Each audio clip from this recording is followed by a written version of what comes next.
All right, so been given the go-ahead to go ahead and get started here. Good morning for another couple minutes, everybody. My name is Jamison Scheeres. First, a disclaimer. I speak for myself and no one else.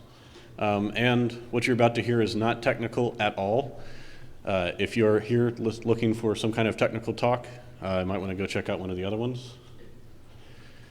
Quick, who am I? At Son of Shirt on Twitter. Computer geek. I spent 10 plus years in the military.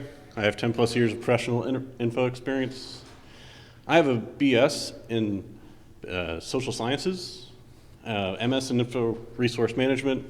I did a master's thesis on social engineering, working on MS in comp sci, and co-founder of a red team at a major US bank. All right, so I was joking with Mick Douglas. Who was in Mick Douglas's talk just a few minutes ago? All right, so Mick was talking about a really dry topic and trying to make it sexy. I'm going to try and take a really sexy topic and make it a little dry. What am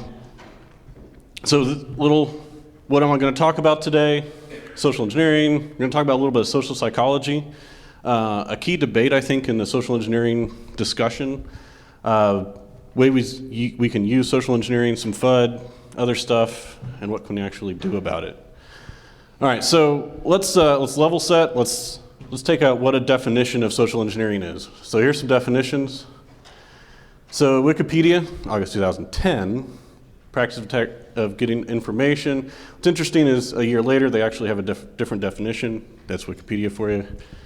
Some other folks, about.com and se.org. I really respect Chris Hadnagy and work with him, active manipulating folks to accomplish goals that may or may not be in the target's best interest. Now we're going to talk about that last one kind of in particular because that I think can be pretty broadly defined. So social engineering, oddly enough, is not a new concept. And that term itself specifically has been around for over 100 years. There's another definition that's commonly referred to, and it's a discipline within political science that refers to efforts to influence people on a large scale. It's propaganda. Webster also defines it as management of human beings in accordance with their place and function in society. So there's a couple of competing definitions here of social engineering that don't necessarily fit within the InfoSec framework. And the first known reference is 1899. So there's a completely different set of definitions out there that people are using, which causes some confusion sometimes. And there's really not a secondary definition in Webster for social engineering, which means the InfoSec community hasn't really gotten into Webster yet, right? I'm going to go over the quick origins of the term. In 1894, Dutch industrialists coined a term called social-industrial engineers. In 1899, it was brought to the US. 97 years passed using the term this way. And then in 1996, a guy named Jimmy Coe, who works for McAfee, defines the term as some who find out they have a virus and don't go telling their friends because they're forced to admit they've been doing these things which are unethical. That's not our current definition of social engineering, and that's barely a decade and a half ago. In 1998, Jerusalem Reports refers to social engineering as a euphemism for economic crime. We'll talk about that in a sec. And then Dorothy Denning in 1999 really, I think, has the first recorded instance I can find of social engineering in its current form, and how we currently understand it in information security community. All right, so social engineering is a euphemism. It's a term that we use to refer to something that may be offensive to others, so we take something that's a term and use it to kind of soften the message a little bit. There's some fun euphemisms. There's a ton out there. A lot of them are sexual because those tend to be easier to offend folks with. But bought the farm, who's familiar with that term? Yeah, it's common in the aviation community. I know some of the Air Force guys definitely raised their hands. But it's, to crash, wag the dog.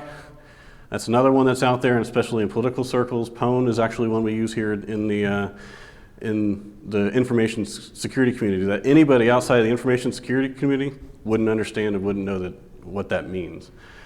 So we're using these terms that if we talk to someone that has nothing to do with information security, say an executive, and we use this term out there and we try to define it for them, they have no idea what we're talking about, right? And so we need to find, in my opinion, we need to find some good ways of communicating with and communicating these thought processes better.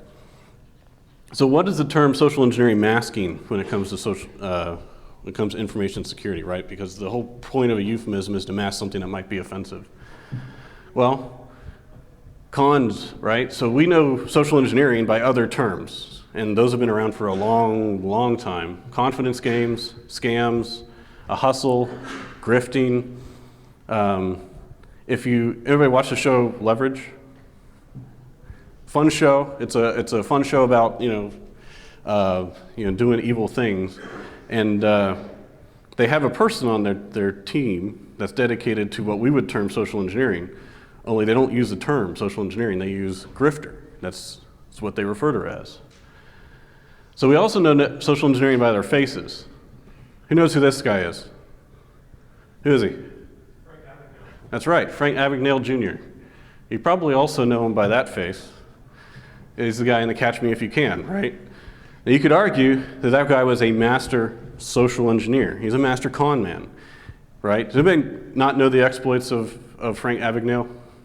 Go over them real quick. All right, so Frank Abagnale Jr., he convinced folks that he was an airline pilot at age 16 or 17. He convinced folks he was a surgeon, an ER surgeon, and a lawyer and other things. And he went through this crazy scheme, and he was convincing folks that he was actually these things. And all it took was a little bit of cojones and a little bit of knowledge, right? So he's there studying documents in the evening, trying to read up on medical terminology and watching TV shows on medical terminology just so he can get by in his job as an ER tech, right? Anybody know who this guy is? That is Ponzi. Everybody know the term Ponzi scheme, right? You could argue that this guy, he was operating in the early 1900s, scam artist. That's what he's commonly referred to as one of the greatest scam artists of all time.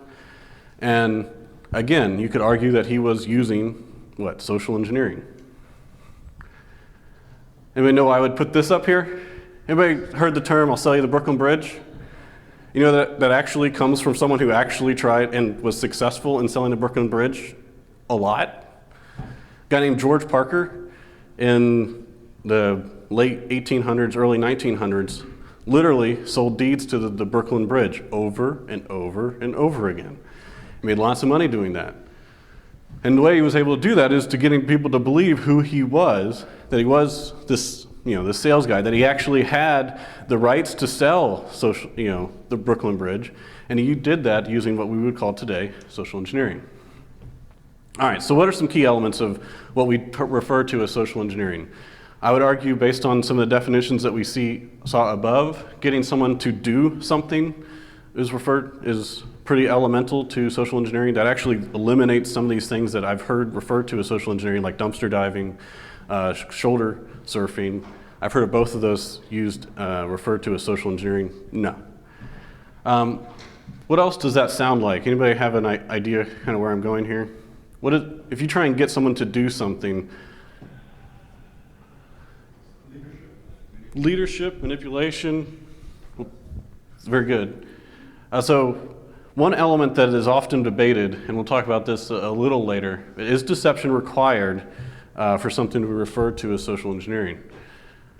I would argue maybe yes. It's a fundamental part of what separates social engineering from other forms of persuasion.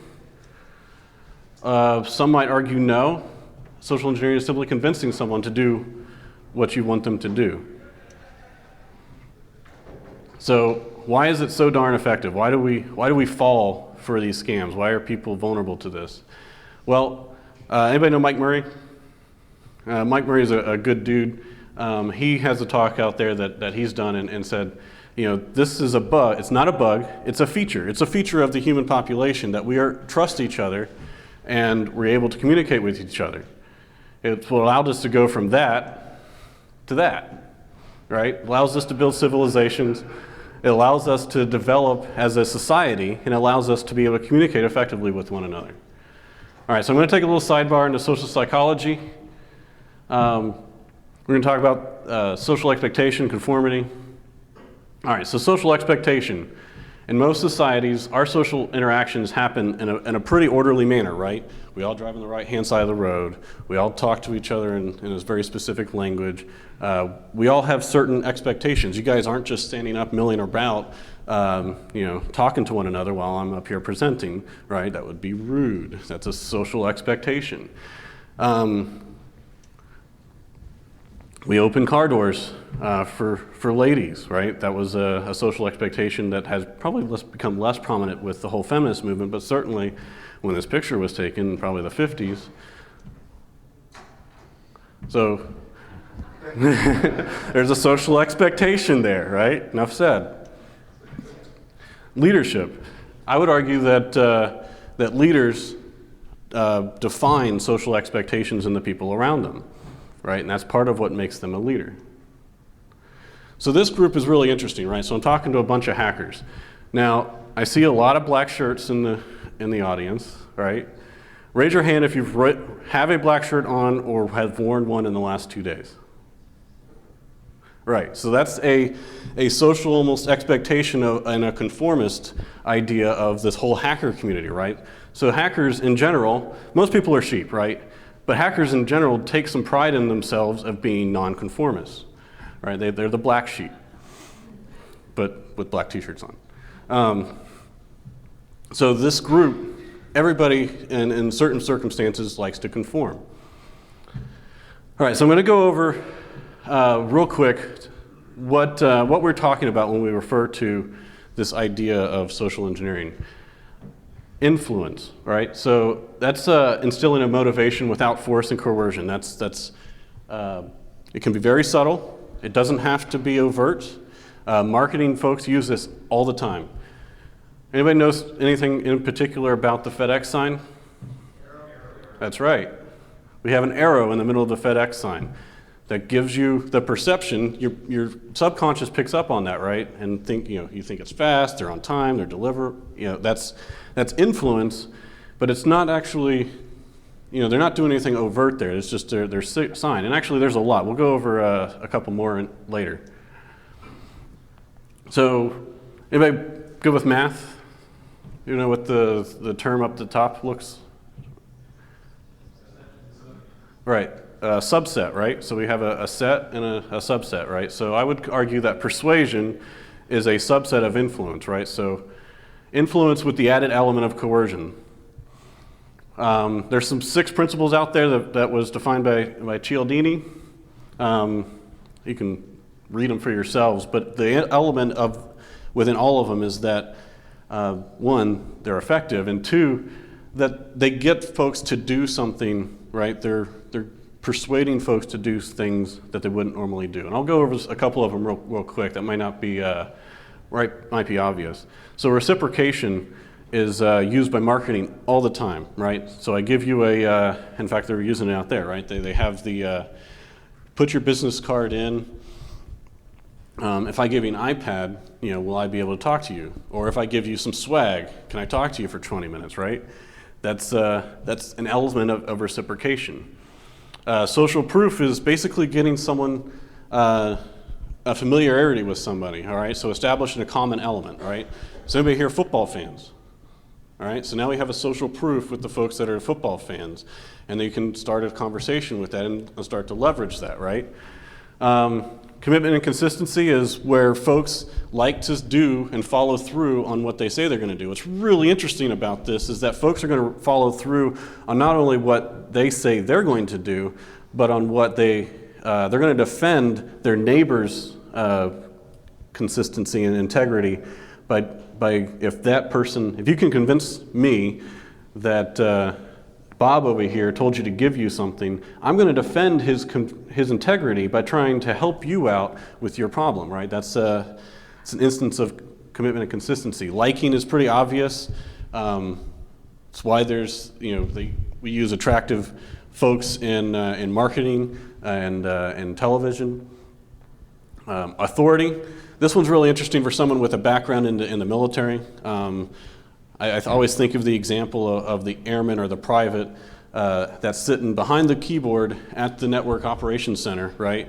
And he gets a phone call, and it's General so-and-so. And General so-and-so tells you to do such and such. Well, if you don't really intervene there, the airman or the low-ranking person is going to do that, right? Is going to be compelled based on the culture that they're in to do that. Scarcity one is pretty obvious. You see this in marketing a lot, right? So only 3 left at this price. I see that on Amazon all the time. That adds an element of scarcity that makes you more likely to want to click on things and do things. All right, so let's, same element, social engineering, as we refer to it, is probably a subset of influence, right? I would also maybe argue, depending on whether or not you want to define whether or not social engineering actually makes you do something, because I've heard other definitions by some of the folks I talk to, that it's not just getting you to do something, it's making you think that you want to do that, and that I would define that almost as influence. Anyway, so there's a curveball here, and this is essential to what I think the fix is, and I'll talk about the fix later, but there's a term out there called illegitimate persuasion. And there's actually a number of guys out there who have done a fair amount of research on this since the 1960s. And they've been studying psychology. They talk about illegitimate persuasion as maybe using a doctor in an ad or an actor that plays a doctor in an ad, right? Instead of the actual doctor. So it's not the actual doctor that's trying to sell you that medication, it's some actor that's playing a doctor on TV, right? And that's kind of what they're using that as. But through that, they've developed a term called resistance to persuasion, and they've studied this, again, for the last 50 years or so. All right, so why are we susceptible? We talked about some of the reasons, right? We have the social conditioning that goes on. What's really interesting is that social conditioning is very different based on the culture that you're in. American culture has a very different level of social conditioning, or different type of social conditioning than, say, the German culture, the Japanese culture, or and a Muslim culture, right, or Islamic culture. And you're going to be susceptible to different levels of marketing. So if you ever travel overseas and you see like weird marketing campaigns, well, they're probably targeting folks in the specific culture that they're in, specific demographics, right? We target folks at very different demographics because they're susceptible and to different types of persuasion. If you watch football, you watch those kind of things, they have a very specific demographic. It's men 25 to 35. That's the demographic that they're targeting. And they're going to see more commercials about beer and video games and stuff like that. Although if you switch over to like the Oprah channel, you're going to see lots of commercials dedicated to women. So we figured this out a long time ago, and marketing folks use this to their advantage. Now, you could argue, and I know some folks do, that that's social engineering. That's getting someone to do something. I would argue the opposite. I would argue it's persuasion, and we've hijacked that term.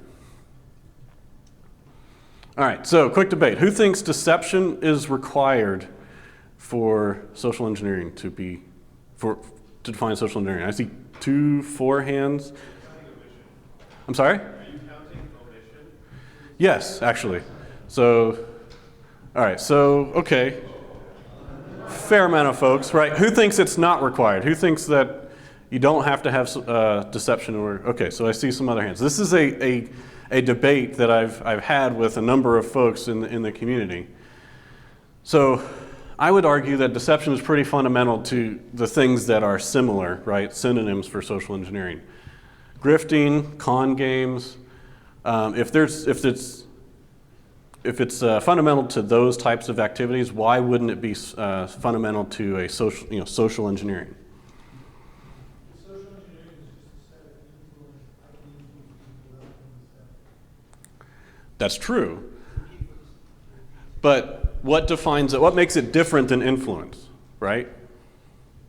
If you're defining social engineering as influence, then why aren't you just using influence, right?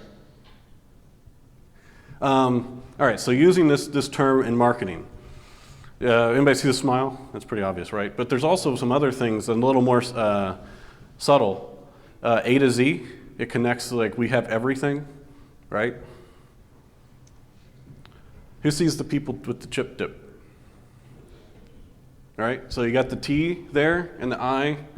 So the people are sharing their chips and they're dipping it in the little thing with the I. That's not everybody picks up on that stuff, right? But it's a subtle way of influencing people to do or take action. All right, so FUD.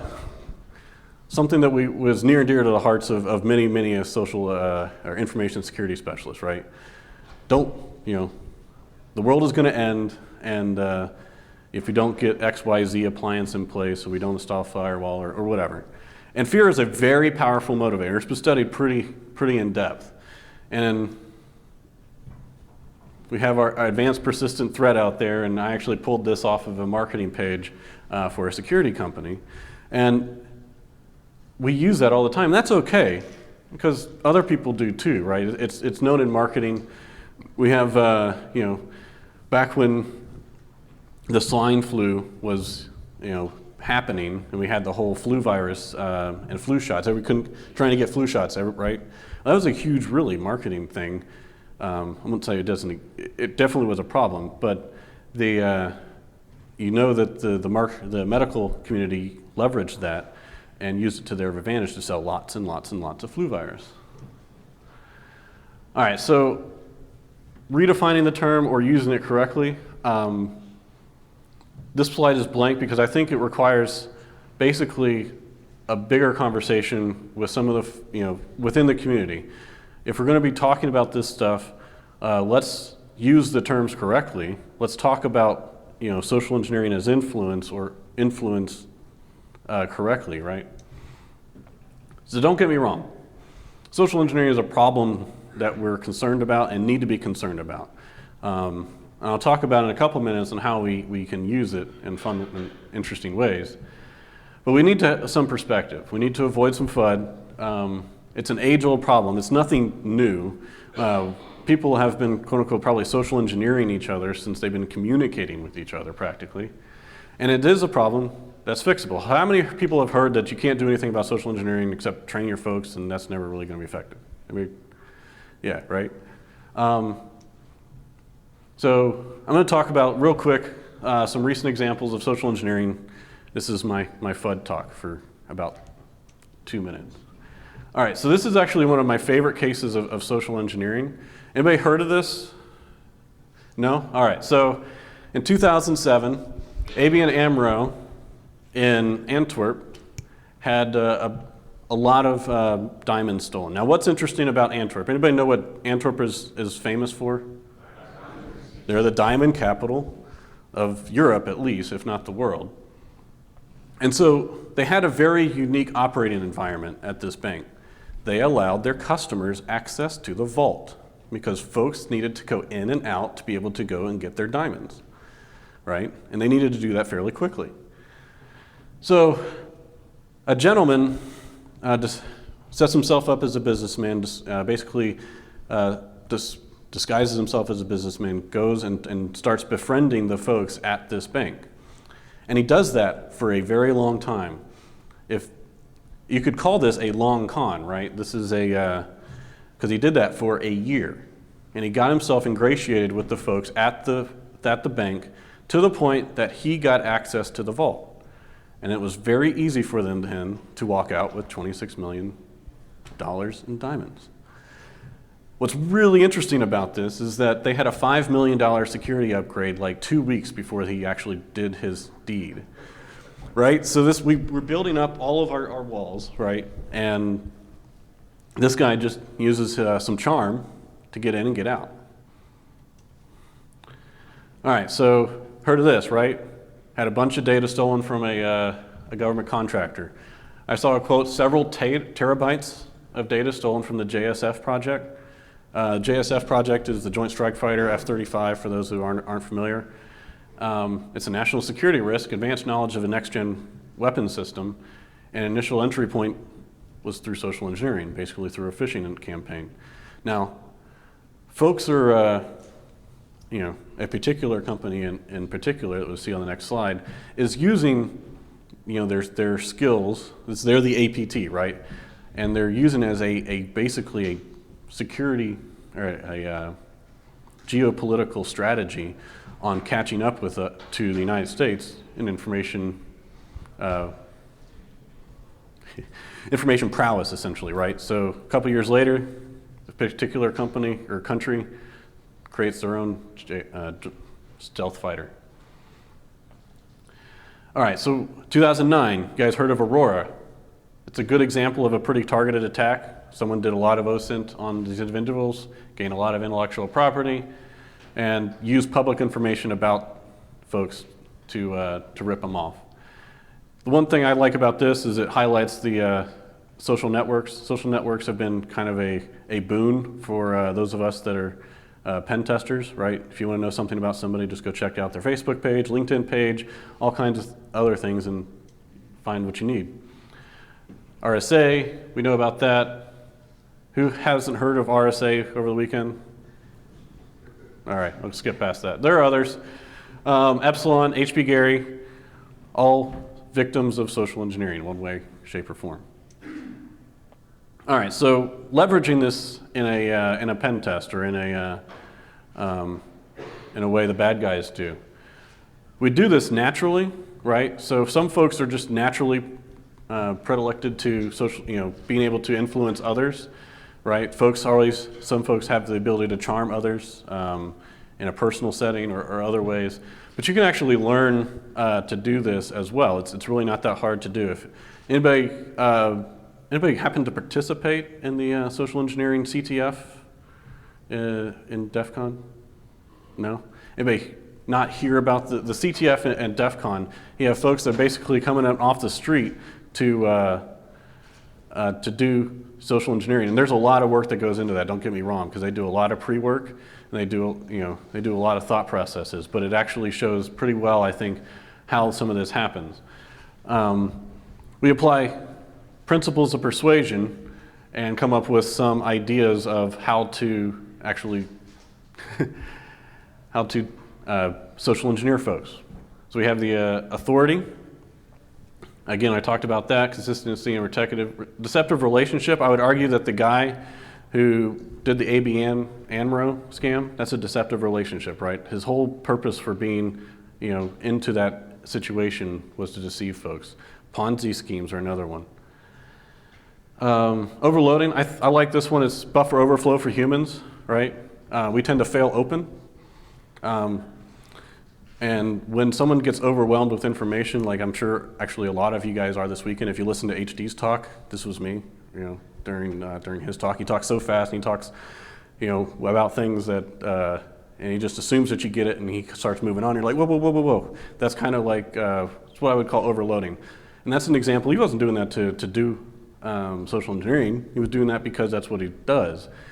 But folks who have that happen to them, they tend to fail opens. They tend to become fairly passive and say, yeah. Just do whatever you need to kind of go away and let me recover. Reciprocation is the you pat my back, I pat yours thing.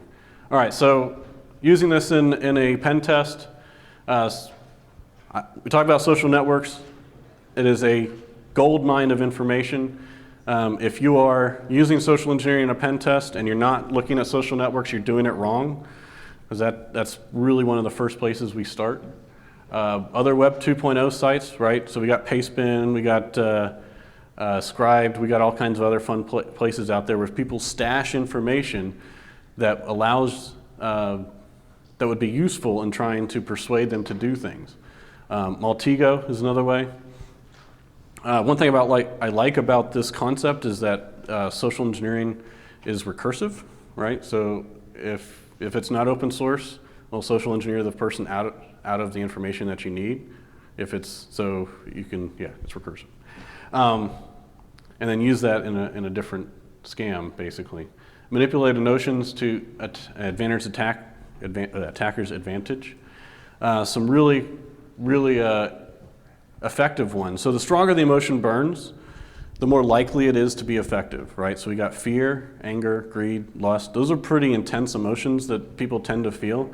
If you can get someone to feel that emotion in the course of a penetration test, you're going to be pretty effective at being able to influence them. Delivery method.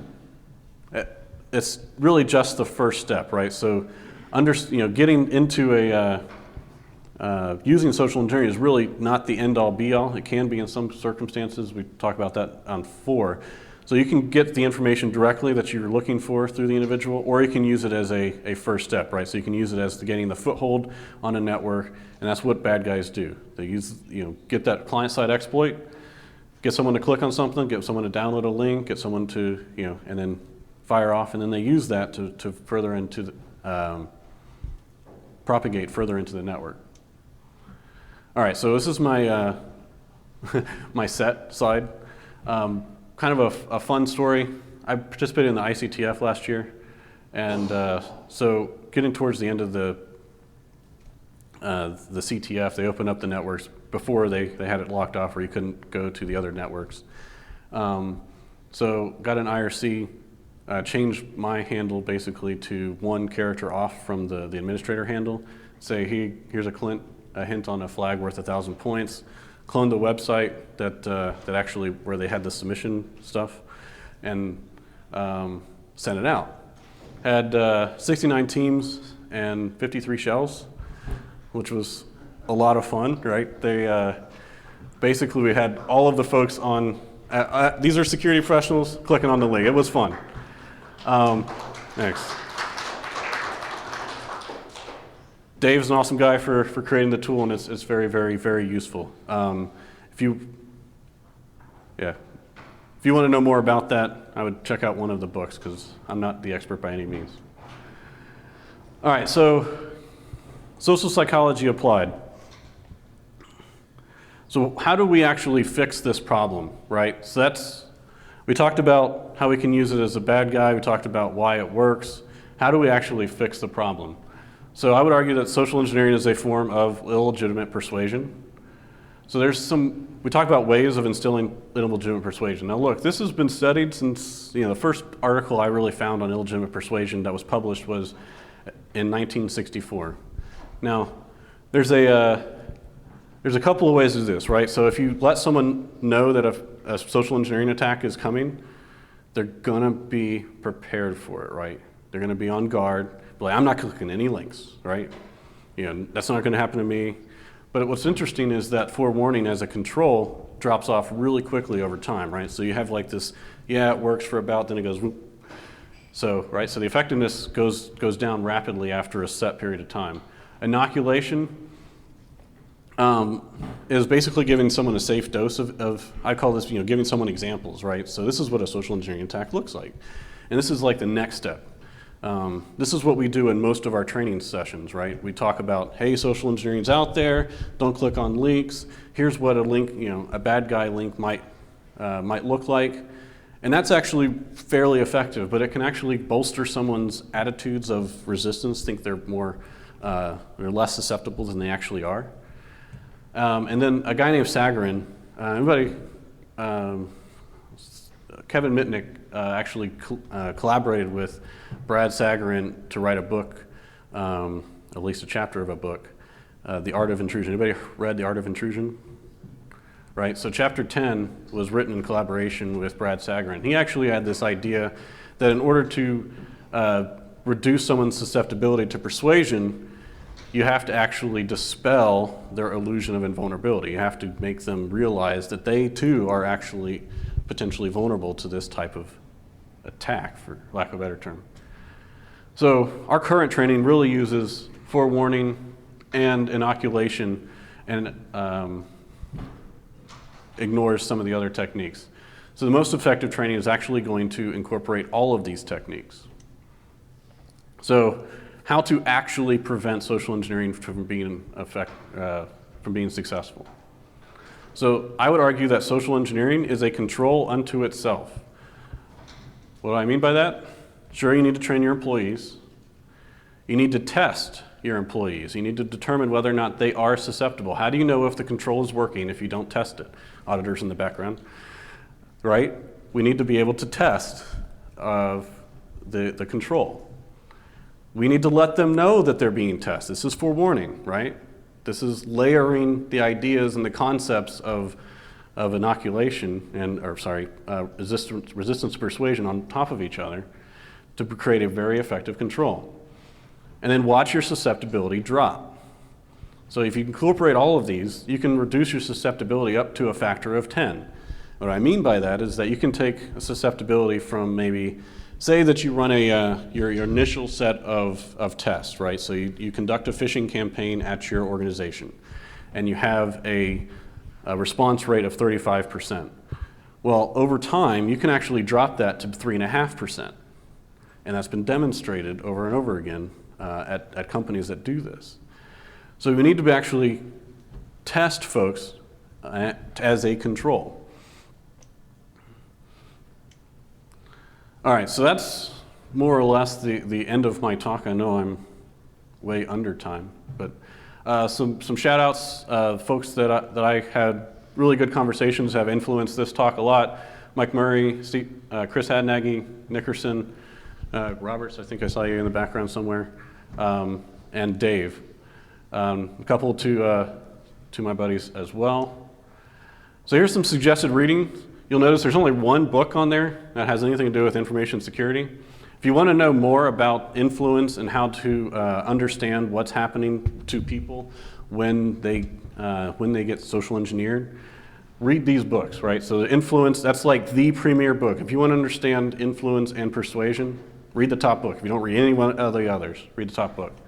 The others there are interesting. If you want to learn to be a better social engineer, those are the bottom books, right? So getting to yes, getting past no, reading people, words that change minds, selling the way your customers buy. All those books are useful for learning how to influence people, all right?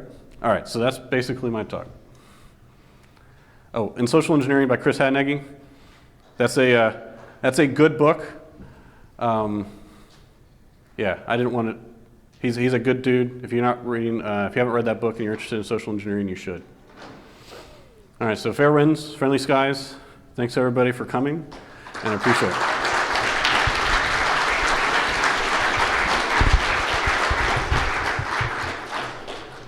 Any questions? Will these guides be available online? Yeah.